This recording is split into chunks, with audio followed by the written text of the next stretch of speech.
नमस्कार दोस्तों, कैसे हैं आप? आई होप आप सभी अच्छे होंगे। तो जैसे आप जानते हैं, कल का मार्केट काफ़ी डाउन गया है। पूरा एकदम mid cap, small cap, Nifty 50 सब कुछ डाउन चला गया है। मार्केट क्रैश होने के तादार पे आ गया है अभी।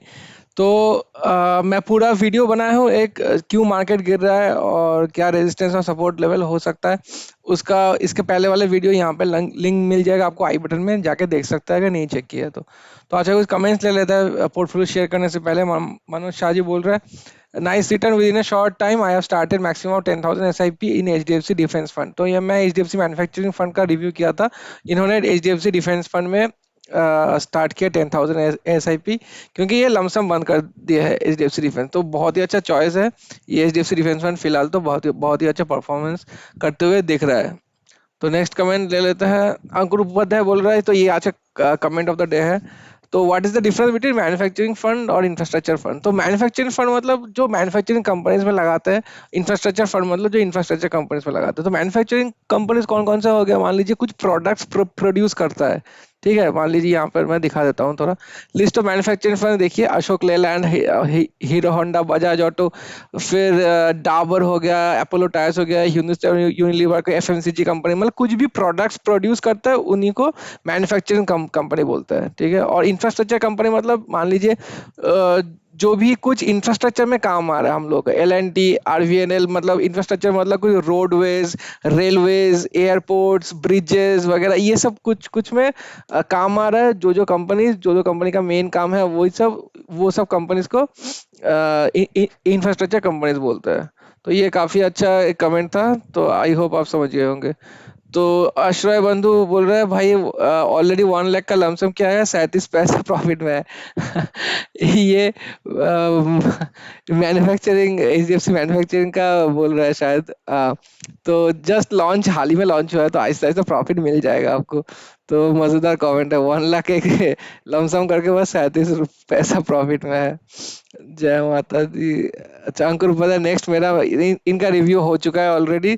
तो गाइज, मैं एवरीडे एक व्यूअर का पोर्टफोलियो रिव्यू करता हूँ। अगर आप लोग भी अपना पोर्टफोलियो रिव्यू करवाना चाहते हैं तो कमेंट सेक्शन में शेयर कर सकते हैं टाइम होराइजन के साथ, तो मैं जरूर रिव्यू कर दूंगा। नेक्स्ट कमेंट पे चलते हैं। दिनेश जी बोल रहे हैं, सर यदि ये investor quant flexi cap fund को रखता और साथ ही में क्वांट स्मॉल कैप को भी रखता, भी एसआईपी कर रहा है, तो कितना ओवरलैपिंग होगा और रिटर्न पर क्या फायदा हो सकता है? तो क्वांट का दो जो है 26% का है, 26% का ओवरलैपिंग है क्वांट फ्लेक्सी और क्वांट स्मॉल में। तो करीबन 20% के ज्यादा होना नहीं चाहिए ओवरलैपिंग, जनरली दो फंड में 20% से ऊपर होता है तो थोड़ा सा दिक्कत होने की चांसेस है। और एक ही एमसी का, लो एक्सपर्ट्स बोलते हैं कि एक एमसी का ज्यादा फंड नहीं रखना चाहिए, क्योंकि एक ही अगर एमसी में कुछ करप्शन वगैरह आ गया, फंड मैनेजर चेंज हो गया, जो भी कुछ भी हो सकता है, तो पूरा पोर्टफोलियो में दिक्कत हो सकता है। तो इसीलिए एक एमसी का एक्सपर्ट्स बोलते हैं कि सेम फंड रखना नहीं चाहिए, लेकिन मैं इस पे ज्यादा बिलीव नहीं करता।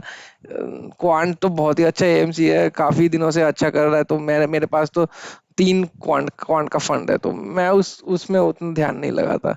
बाकी अपना कुछ लगाना है तो अब देख लीजिए कि कौन कौन से फंड रखना है आपको। तो योगेश, ये पोर्टफोलियो रिव्यू है, बाद में कर देंगे। अम्बरीश बोल रहे हैं, 50 के एसआईपी के लिए एक पोर्टफोलियो बताओ, फंड्स एंड एलोकेशन बताना। गोल कुछ नहीं है, सेपरेट नहीं है, 13 साल का टाइम है, 4 करोड़ का कॉर्पस बनाना है, और स्टेप अप भी करेंगे बीच बीच में व्हेन इनकम ग्रोस। तो मैं इनको बताया कि 50 के एसआईपी विद 10% ऐसे भी कंसिडर करेंगे तो 16-17% इजीली आपको मिल मिल 16-17% पकड़ के आपको 4 करोड़ का मिल जाएगा। तो फंड्स है कौन कौन सा स्टेबिलिटी के लिए? पराग, एक फ्लेक्सी कैप लेना चाहिए, एक मिड कैप लेना चाहिए, एक स्मॉल कैप लो और एक सेक्टोरल फंड लो, ठीक है। तो फ्लेक्सी कैप में कौन कौन सा? पराग पराग, जेएम फ्लेक्सी कैप मेरा 2 फेवरेट है। फिर मिड कैप में मोतीलाल ओसवाल है, एचडीएफसी है, काफी सारे फंड्स है। क्वांट का है, महिंद्रा मानुलाइफ का है, निपॉन का है। स्मॉल के में है क्वांट, निपॉन, फिर महिंद्रा मानुलाइफ, बंधन, एसबीआई, टाटा, काफी काफी सारे अच्छे स्मॉल कैप्स पे। और सेक्टरल फंड लेंगे तो एचडीएफसी डिफेंस, अगर एसआईपी कर रहे हैं तो एचडीएफसी डिफेंस काफी अच्छा एक फंड बन जाता है। फिर क्वांट इंफ्रास्ट्रक्चर है, Nippon India power and infra है, एसबीआई, या फिर आदित्य बिरला का पीएसयू फंड है, इसमें आप कर कर सकते हैं। तो ऐसे ऐसे करके आप डिवाइड करके तीन चार, 4 से 5 फंड को 50,000, क्योंकि आपका एसआईपी का अमाउंट बड़ा है 50,000 एसआईपी, तो 5 फंड ले सकते हैं आप। ऊपर चलते हैं। यूजर बोल रहे if market is down today and I want to invest in mutual fund is based on today market downward market conditions, when I should invest in that mutual fund, date and time. तो उसी दिन का NAV के लिए आपको उसी दिन 2 बजे से पहले, मैं ग्रो का जानता हूँ, बाकी डिस्ट्रीब्यूटर का, बाकी ब्रोकर का मुझे पता नहीं एग्जैक्टली, ग्रो का 2 बजे से पहले करना चाहिए, बट सेफ्टी के लिए भाई 1:30 बजे कर दो। ये क्यों होता है ये?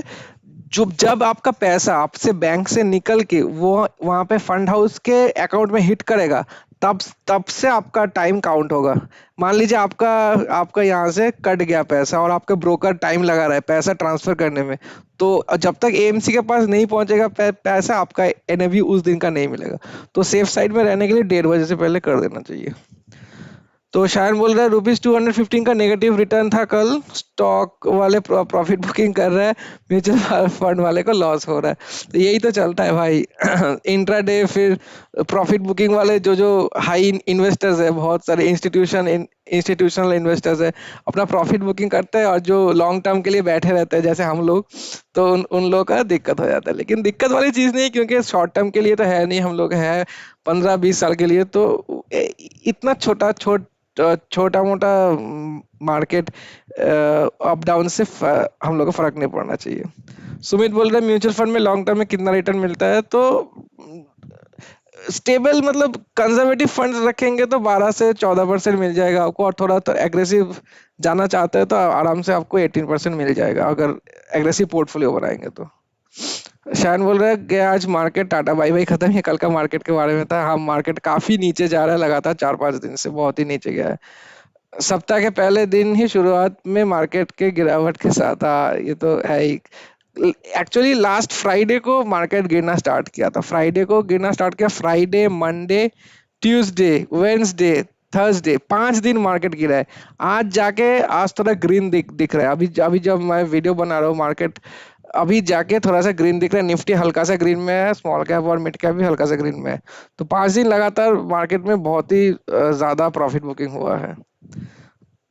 दिनेश जी बोल रहे हैं मुझे ये समझ में नहीं आ रहा है कि कल क्वांट स्मॉल कैप 0.02% गिरा है और क्वांट मिड कैप 1.12% गिरा है, जबकि स्मॉल कैप ज्यादा रिस्की होता है और कम गिरता है, और मिड कैप जो कि स्मॉल कैप से कम रिस्की होता है वो कैसे ज्यादा गिर गया? तो ये होता है क्योंकि क्वांट स्मॉल कैप का जो एलोकेशन है वो लार्ज कैप का एलोकेशन काफी ज्यादा करके रखा हुआ है। Small cap, quant small cap ने 27 या 30% इन्होंने लार्ज कैप में रखा हुआ है, बाकी 70% स्मॉल कैप में। और मिड कैप का ऐसा नहीं है, मिड कैप का शायद क्वांट मिड कैप का एलोकेशन लार्ज कैप में थोड़ा सा कम होगा। इसीलिए जब मार्केट गिरा था तो इसी कारण क्वांट स्मॉल कैप का कम अ, मतलब नीचे गिरा कम है Quant small cap compare to Quant mid cap, due to its large cap allocation. Arnav बोल रहे हैं प्लीज चेक माय पोर्टफोलियो। अच्छा, ये पोर्टफोलियो रिव्यू, अच्छा ये रिव्यू है, सॉरी। विंसेंट बोल रहे हैं अभी तक यूनिट अलॉटमेंट नहीं हुआ, कब मिलेगा? ये तो एचडीएफसी का एनएफओ वाला फंड है जो मैन्युफैक्चरिंग फंड में रिव्यू किया था। तो अलॉटमेंट तो डेट था 15 मई को, अगर इन्होंने एनएफओ में ही मतलब एनएफओ का जो पीरियड रहता है वहीं पर इन्होंने किया था शायद, हाँ 2 मई को ऑर्डर कर दिया था, तो आपको शायद मिल गया होगा अभी तक। लेट जनरली करता है ये लोग, जब जब देते हैं एनएफओ लॉन्च करने में, यूनिट एलोकेशन में थोड़ा सा लेट होता है। आपका आज आज तक शायद मिल गया होगा। स्मृति सारथी बोल रहे हैं मेरा एक पोर्टफोलियो में 203 का प्रॉफिट हुआ और दूसरे में 1700 का प्रॉफिट हुआ है। तो सही है। ये कौन से दिन का बात बोल रहे हैं? 2 दिन पहले का बात बोल रहे हैं शायद, क्योंकि अभी तक तो मार्केट काफी डाउन में चल रहा है। अंकुर वो नेक्स्ट टारगेट 1.5 की, मैं सब्सक्राइबर का बात कर रहा है। Thank you so much, let's see कैसे अब बढ़ता है सब्सक्राइबर्स। ये पोर्टफोलियो रिव्यू है, बाद में कर देंगे। ये भी पोर्टफोलियो रिव्यू है, ये गुड है। मेरा एक रिव्यू किया था किसी का पोर्टफोलियो, तो उसमें फीडबैक दे रहा। Thank you for your feedback.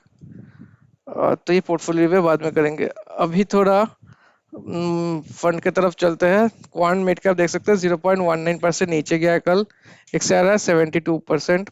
तो 33 रुपीज का लॉस हुआ है वन डे में। टोटल प्रॉफिट है इसका 2800, तो पूरा ही नेगेटिव ही है कल का, एकदम गंदा नेगेटिव आया है। मोतीलाल ओसवाल मिड कैप देख सकते हैं 47% एक्सआईआर है, 1.17% नीचे गया। देखिए धीरज जी बोले थे कि उस दिन मिड कैप कैसे ज्यादा गिर गया स्मॉल कैप की तुलना में, कल देखिए mid cap quant mid cap संभाल लिया अपने आप को, 0.19% बस नीचे गया, बाकी का देखिए 1.31 1.17। तो ऐसा करके डिपेंडिंग ऑन स्टॉक, कैसा स्टॉक्स है, कुछ कुछ स्टॉक ज्यादा गिरता है, कुछ कुछ स्टॉक्स कम गिरता है, डिपेंडिंग किस दिन कितना गिरेगा उस दिन के हिसाब से फंड वैरी करता है। तो मतलब oswal का 230 रुपीज का लॉस हुआ एक दिन में, 2400 का टोटल प्रॉफिट है। और क्वांट इन्वेस्टर 73%, एक्साइड इसका 1.31%, इसका नीचे गया है कल, तो 280 रुपीज का लॉस हुआ है, टोटल प्रॉफिट है 3000। मुझे लॉस हुआ निफ्टी 1.61%, बाप रे बाप कितना नीचे गया, 360 रुपए का लॉस हुआ एक ही दिन में। 25% का एक्सआईआर है, करीबन 2000 का प्रॉफिट चल रहा है इसमें।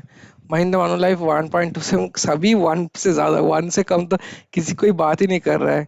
43% एक्सआईआर है इसका, 300 रुपीज का टोटल लॉस है एक दिन का, टोटल प्रॉफिट है 3000। आदित्य बिरला 1.23, 312 का लॉस, 5000 टोटल प्रॉफिट। बंधन स्मॉल का 1.29, 441 का लॉस है, 3700 का टोटल प्रॉफिट है। क्वांट स्मॉल कैप 1.66, 837 का लॉस है, 6724। देख सकते हो सभी एक्सेप्ट क्वांट मिड कैप, ठीक है, एक्सेप्ट क्वांट मिड कैप, सभी सभी वन से ज्यादा है। वाह। अच्छा तो अभी है टोटल, बात करते हैं इन्वेस्टर वैल्यू 2,35,000, टोटल वैल्यू गिर के आ गया 272, बहुत ही गिरा हुआ है। तो टोटल रिटर्न से 37, एक टाइम पे 43 44 चला गया था, तो काफी नीचे आ चुका है।